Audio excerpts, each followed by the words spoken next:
Yo, what's good, boys? We are back at it again with another MLB The Show 25 video for you guys. In today's video, I'm going to be updating my top 50 players in the game list. So we've got about 2 days left in Weekend League from the time I'm going to upload this, as well as a new ranked season on the horizon. So figure it's a good time to get this out to you guys, as well as we have just seen some crazy power creep. Honestly, it doesn't feel like it because it's mostly the top end cards. Like, there's not that many budget cards coming out that compete. But just looking at the list, there's a ton of new names on here that we didn't have before. So I think that's progress. I think we're getting better cards finally. So if you guys enjoy, like, subscribe, all of that.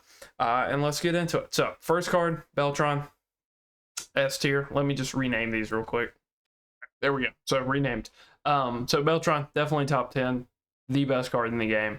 The most valuable card in the game because he brings elite center field defense with one of the best swings, and he's a switch hitter.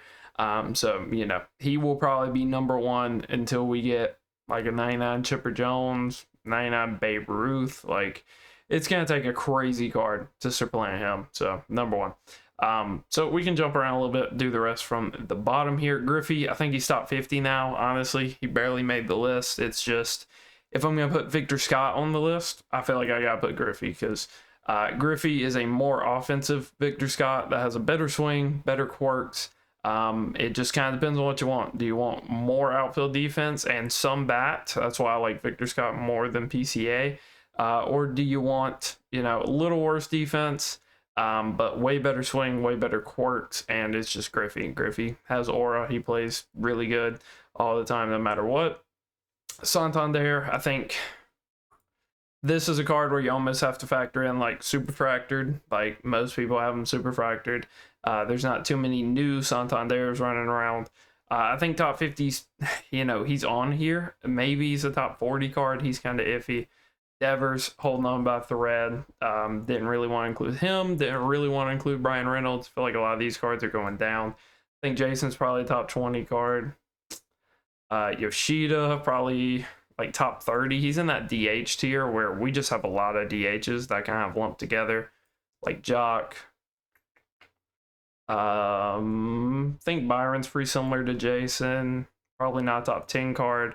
Scooball is probably like top 50. From using him, his stuff seems pretty good. I like him. He's an outlier pitcher, so he's like a must-have. But he's not crazy. His control wasn't super good for me, and his per nines just aren't that crazy. Maybe if you put parallels on him, he's like consistently hitting like 103 on the fastball. But as of right now, I think he's should be in every rotation in the game, but I don't think he's like dominant enough to be up here with a lot of these other guys. So we've got a lot of pitchers together. I think him and Dustin May are pretty similar, where a lot of people just like Dustin May because of the cutter, and if that's your rationale, can't really blame you. I think John and Randy are like top 30 now, where they both give you, you know, better chances to win the game than if you weren't pitching them and were pitching somebody else. But they're not like insane. I would say Clemens probably isn't top 10 at this point. I think it's close, you know. We'll see after we've kind of got everybody ranked.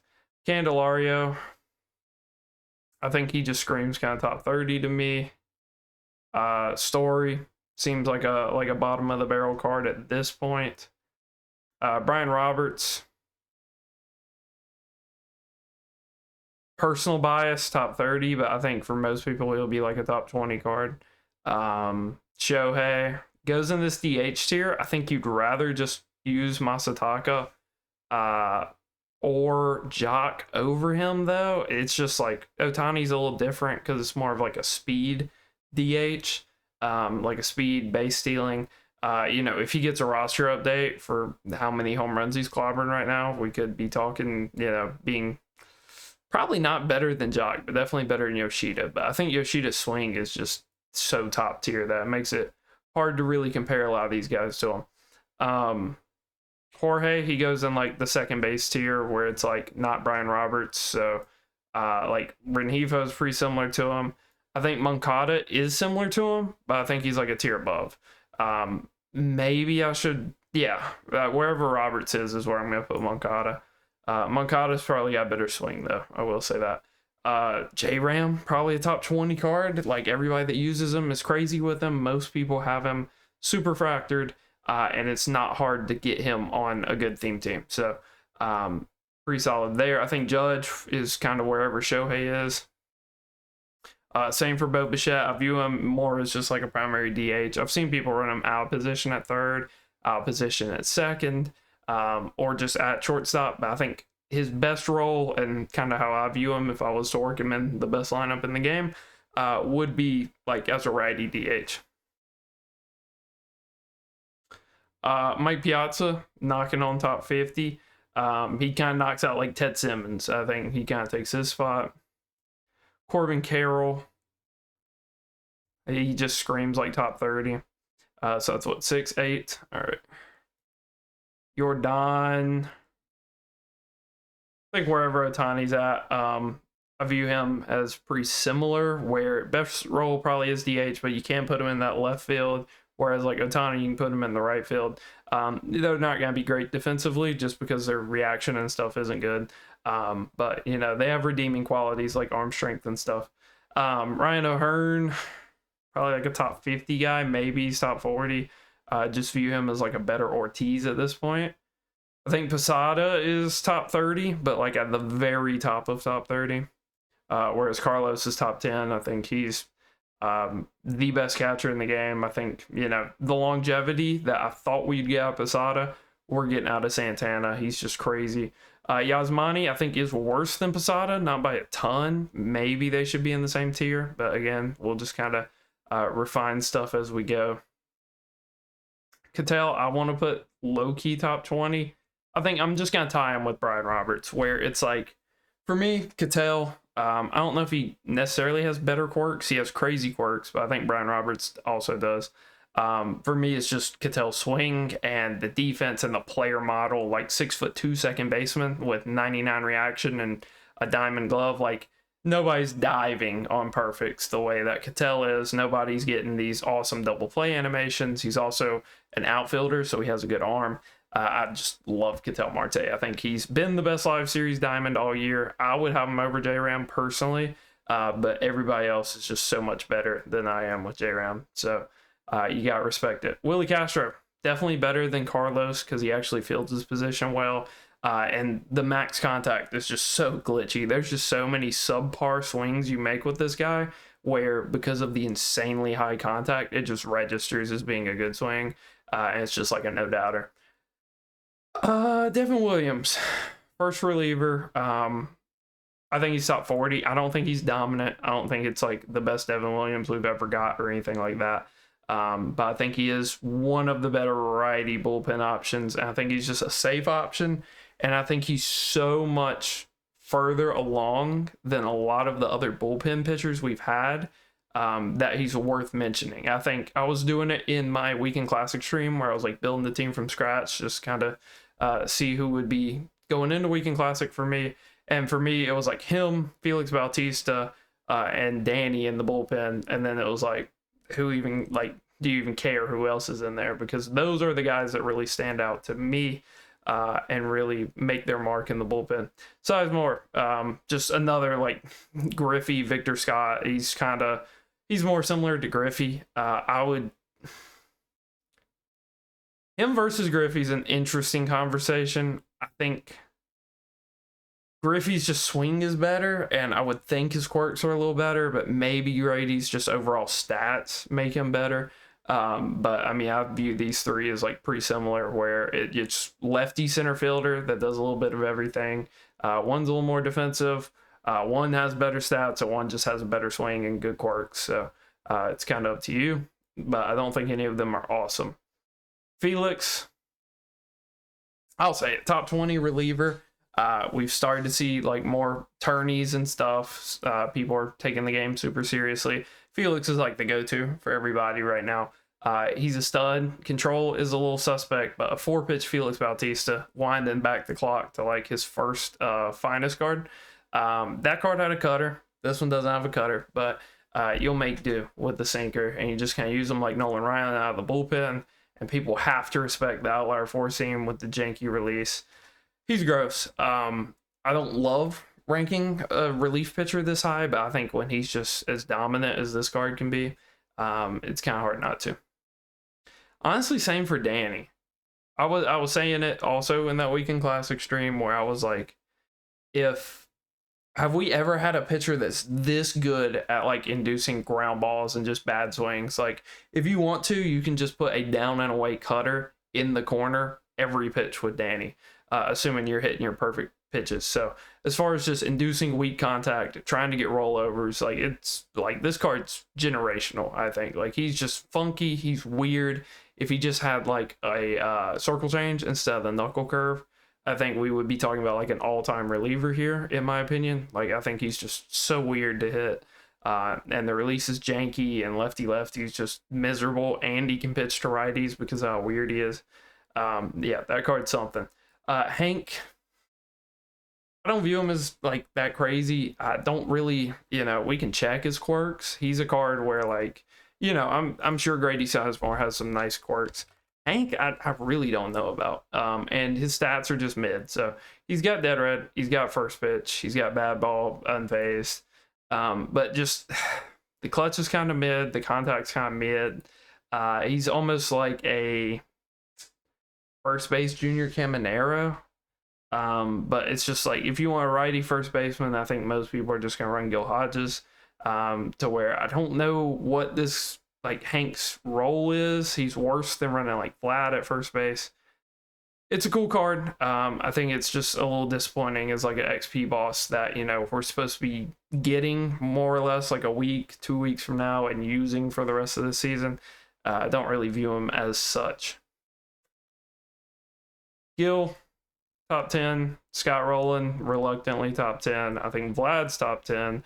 Harper is top 20, I think. I don't have that much respect on his name.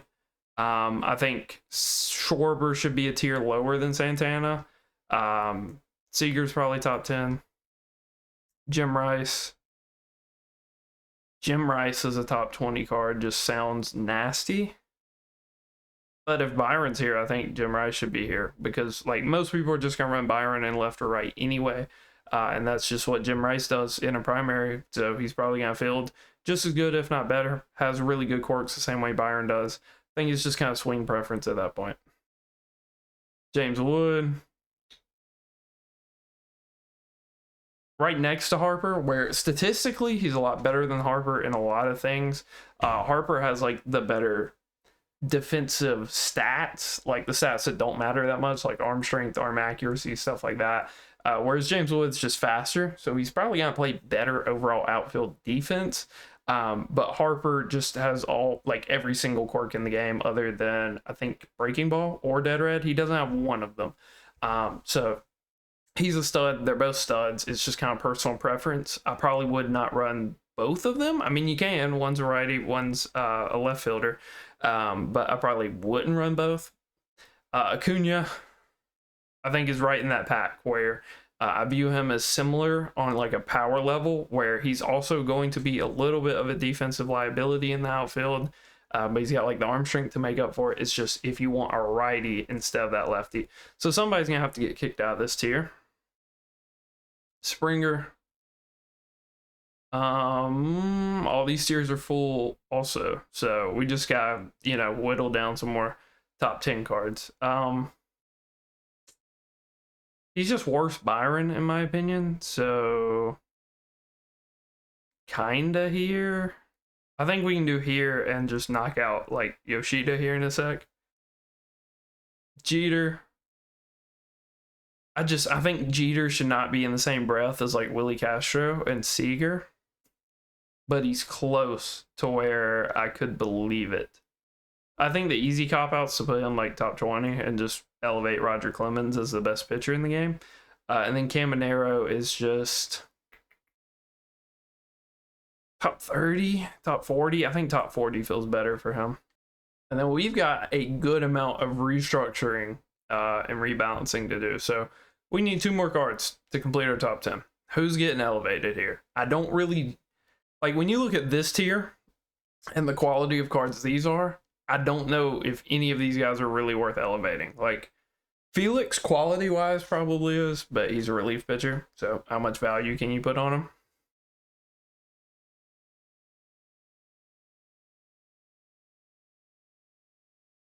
Sue me if you want. I think Jeter goes up, unfortunately. I mean, it's a good card. I just think he's going to line out a lot. I think, defensively, he's not like Willie Castro is going to be a better defender just because of the arm strength and stuff, I would think. And just having 3 shortstops here. I mean, but that's kind of how catchers was. Like, catcher was our weakest position in the game for a while. And now it's one of the strongest. And it feels like shortstop's kind of going down that route.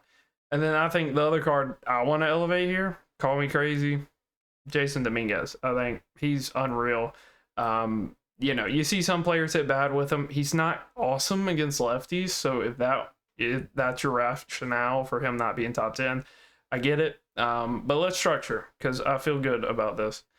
Scott Rowland's pretty bad. He's better than Jeter. He's better than Jason Dominguez.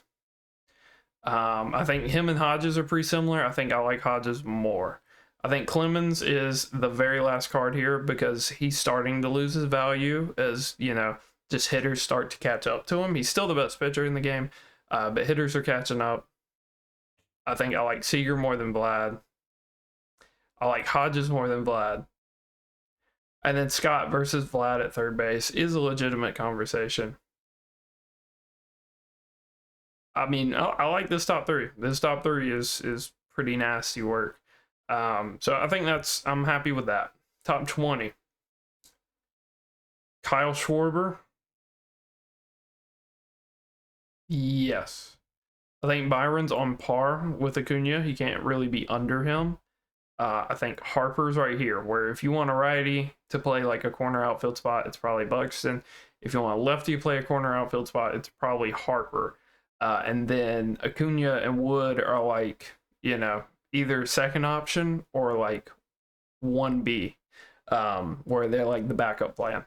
I think Wood for free is incredible value. So I think he's awesome for that reason. But I think in a vacuum, Harper's the better card. Although Wood does have like 125 clutch, which is nice. But I'm not going to elevate him over Harper for just that reason. When Harper doesn't have bad clutch to start with. Like this Harper, if you super factor this card, crazy. Same for Wood, to be honest.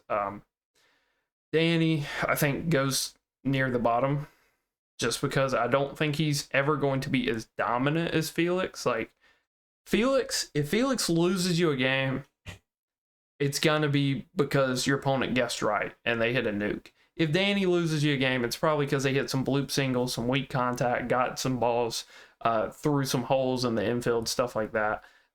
Whereas I think Felix could just melt down. But I think the dominance, like, you're going to have a lot of outings where he just comes in and strikes out 2 batters and then gets weak contact on the third because he's that good. I think J-Ram is pretty up here. I think Jim Rice is one of the worst cards in this tier. And I think I want to we got to elevate somebody here. I think the easy solution would be one of these starters. I think John's just better than Randy. So I think that's what I'm going to do. Randy will be right behind him. Where I think I would rather pitch John than Randy, but I view them as pretty similar. Both kind of struggle with control at time. I like Cattell a lot. I don't rate Corbin Carroll that highly, but a lot of people do. So I'll put some respect on his name. I think Springer's one of the worst cards here. I think Masataka's the worst card here. I think Jock's really good, just as like a DH. That's the only spot you're playing him as DH. Devin Williams are really good. Yasmani's super good. Like, he's knocking on the door. I would still rather have Posada because I like his swing more, but I think it's a legit conversation between them. So that being said, let's just not have 2 lefty DHs in the same tier. Let's bring Yasmani up to where he's at least close to Jorge. I'd rather run Polanco than Rengifo, probably. Bo, hard to say. I haven't used them. Shohei's really good. If you can guarantee Shohei at bats against righties, like if you're using him as like a platoon DH where like maybe leadoff or something like that, awesome. He's an awesome card. It's just the lefty at bats really hurt him. I think I view Jordan as pretty similar to him. I think we already established that. Okay, I'm pretty happy with that. And then here, I think Grady's like legit one of the worst cards here. I think the two pitchers just are like basically the worst cards here. I think Story's actually the worst card. He's just carried by a swing. Like stats wise, he's not that crazy. With all the new shortstops, like I think his best role and best reason for you using him is a platoon shortstop against lefties, which is just a weird role that is pretty much irrelevant now with how many good shortstops we have. Hank Greenberg, I don't rate super highly. I think Santander is probably the best player in this tier. He's probably the only one where if you were just unreal with his swing, he could be like a top 20 card. I just think stats wise, he's super far, but you almost have to superfractor him and be running like the Blue Jays boost. So it's a lot to do to make him more viable. I think just at his base card or even like superfractored with some parallels on him, he's there. I think I like Victor Scott for the defense, so I think I view him as better than the other two, but I mean, they're pretty similar. I think Grady's probably just better than Griffey at this point. And then we have one too many here. Oh yeah, we have 51. We have 51 cards. Because I didn't want to kick Devers off because I just knew the Devers fan club would have me. So what, we're demoting Brian Reynolds? Or we're demoting Rengifo? I think those two are honestly the worst cards. I think the only reason Rengifo's here is because he's similar to Jorge. I think virtually everybody's going to like Jorge Blanco's swing more, so I have no problem like just splitting the difference there.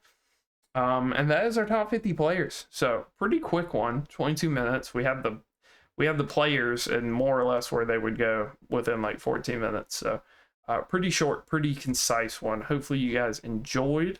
I will save this and it will be in the description for your viewing pleasure. And until next time, peace.